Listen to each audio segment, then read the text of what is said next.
Welcome back to good morning స్వతంత్ర. ఇకపోతే ఒంగోలులో స్కూళ్లకు దగ్గరగా మెయిన్ రోడ్ల పక్కన బెల్ట్ షాపులు పెట్టి నిబంధనలు ఉల్లంఘిస్తున్న ఎక్సైజ్ అధికారులు ఎందుకు చూసి చూడనట్లు వ్యవహరిస్తున్నారు? పైగా అదనపు రేట్లకు అమ్ముతూ ప్రజలను దోచుకుంటున్న ఈ మద్యం సిండికేట్ల వెనుక ఉన్న అసలు సూత్రధారులు ఎవరు? దీనిపై స్థానిక మహిళల ఆందోళనలు ఏ స్థాయికి చేరాయి అనే దానిపై మరిన్ని అప్డేట్స్ మా ప్రతినిధి కాంతారావు లైవ్ ద్వారా అందిస్తారు. చెప్పండి కాంతారావు. కావ్య, ఈ ఉమ్మడి ప్రకాశం జిల్లాకు సంబంధించి మద్యం షాపులు ఏదైతే ఉన్నాయో ఆ లైసెన్స్ కు సంబంధించిన షాపుల కంటే బెల్ట్ షాపులే ఎక్కువగా ఉన్నాయని చెప్పుకోవచ్చు. అయితే ముఖ్యంగా చూసుకుంటే ప్రతి గ్రామంలో నీటి సదుపాయం లేని గ్రామాలు అయితే ఉన్నాయి, అలాగే ఏదైతే మందులు దొరకని గ్రామాలు అయితే ఉన్నాయి, కానీ ఈ మద్యం షాపులు లేని గ్రామాలు అయితే లేవని చెప్పుకోవచ్చు. అయితే విచ్చలవిడిగా ప్రతి ఉమ్మడి ప్రకాశం జిల్లాకు సంబంధించి ప్రతి నియోజకవర్గంలో ఏదైతే గవర్నమెంట్ ఇచ్చిన లైసెన్స్ షాపులు కాకుండా బెల్ట్ షాపులు అయితే విచ్చలవిడిగా ఉన్నాయని చెప్పి అయితే అర్ధరాత్రి అలాగే పగలు అనే తేడా లేకుండా ఈ మద్యం అయితే దొరుకుతున్న పరిస్థితి ఉంది. అయితే గ్రామాలలో ముఖ్యంగా చూసుకుంటే ప్రతి గ్రామంలో 3-4 బెల్ట్ షాపులు ఉన్న పరిస్థితి ఉంది. అయితే ఇలాంటి తరుణంలో ఈ బెల్ట్ షాపులు నిర్వహిస్తున్న నిర్వాహకులు ఎవరైతే ఉన్నారో వారు అధికారులతో కుమ్మక్కయ్యి ఈ షాపులు నిర్వహిస్తున్నట్లయితే మనకి పక్కాగా తెలుస్తున్న పరిస్థితి ఉంది. అయితే దీనికి సంబంధించి ఇప్పటికే ఇటు జిల్లా యంత్రాంగం కూడా బెల్ట్ షాపుల పైన నియంత్రణ చర్యలు చేపడుతున్నామని చెప్పేసి చెప్పినప్పటికీ కానీ ఆ ప్రాంతంలో ఉన్న ఏదైతే పాలకులు బెల్ట్ షాపుల నిర్వాహకులకు వారు పాలకులతో సిండికేట్ ఏర్పాటు చేసుకుని అయితే వ్యాపారం కొనసాగిస్తున్న పరిస్థితి ఉంది. అయితే ఇదే తరుణంలో ఇటు ఉమ్మడి ప్రకాశం జిల్లాకు సంబంధించి ఇటు మార్కాపురం గాని కనిగిరి, గిద్దలూరు తదితర ప్రాంతాలలో బెల్ట్ షాపులు విచ్చలవిడిగా నిర్వహిస్తూ అలాగే ఏదైతే గవర్నమెంట్ లైసెన్స్లు ఉన్న షాపుల్లో కూడా సిండికేట్ గా ఏర్పడి ఒక్కొక్క మద్యం బాటిల్ పై 10 నుంచి 20 రూపాయలు అయితే అమ్ముతున్న పరిస్థితులు అయితే కనబడుతున్నాయి ముఖ్యంగా చూసుకుంటే. అయితే ఇది ఒక ఏదైతే అధికార పార్టీకి సంబంధించిన పాలక వర్గమే ఇలా చేస్తుందని చెప్పేసి పెద్ద ఎత్తున అయితే ప్రజల నుంచి ఆరోపణలు అయితే వస్తున్న పరిస్థితి ఉంది. అయితే దీని గురించి ఇటు అధికారులకి ఎవరన్నా అడిగినప్పుడు ఆ అధికారులు దానికి స్పందించి మేము వాటిపైన చర్య తీసుకుంటాము, ఇక మాకు దృష్టికి రాలేదని చెప్పేసే పరిస్థితి ఉంది. అయితే ఈ అధికారులకు ఫోన్లు చేసిన తర్వాత మరలా పాలకుల నుంచి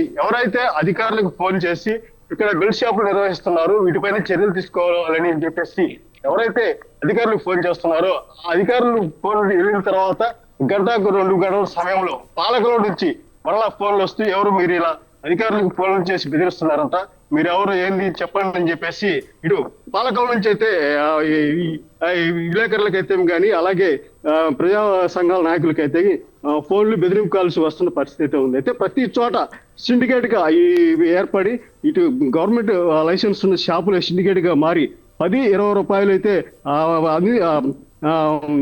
మద్యాన్ని సేల్ చేస్తున్న పరిస్థితి ముఖ్యంగా కనబడుతుంది. అయితే గ్రామాలలో అనేక చోట్ల బెల్ట్ షాపుల్లో నిర్వాహకులు ఎవరైతే ఉన్నారో వాటర్ బాటిల్లో సగం బాటిల్లో మద్యం తీసివేసి మిగతాలో స్పిరిట్ కలిపి ఆ మద్యం విక్రయిస్తున్నట్లు తెలుస్తున్న పరిస్థితి ఉంది. అయితే ముఖ్యంగా చూసుకుంటే ఎర్రగొండపాలెంలోని తిప్రాంతకం పలు మండలాలలో ఈ స్పిరిట్ దందా అయితే కొనసాగుతున్న పరిస్థితి ఉంది. అయితే అక్కడ స్పిరిట్ తాగి మద్యానికి బానిసై అనేక మంది అనేక రోగాల పాలైతే పడుతున్న పరిస్థితి ఉంది. కిడ్నీకి సంబంధించిన వ్యాధులు, లివర్కి సంబంధించిన వ్యాధులతో బాధపడి ఇబ్బందులు పడుతున్న పరిస్థితి అయితే కనబడుతుంది. అయితే ఇదే తరుణంలో చూసుకుంటే ఇటు ముఖ్యంగా చూసుకుంటే ప్రకాశం జిల్లాలోని ఏదైతే సిండికేట్ వ్యవస్థ ఎక్కువగా ఉందని చెప్పుకోవచ్చు. అయితే ప్రధాన రాజకీయ నాయకులే పాలకులే ఈ సిండికేట్ కి ఏర్పడి ఇటు జిల్లా నియోజకవర్గ స్థాయిలో అయితే సిండికేట్ గా మారి 10-20 రూపాయలు అయితే ఎక్కువగా అమ్మి సొమ్ము చేసుకుంటున్న పరిస్థితి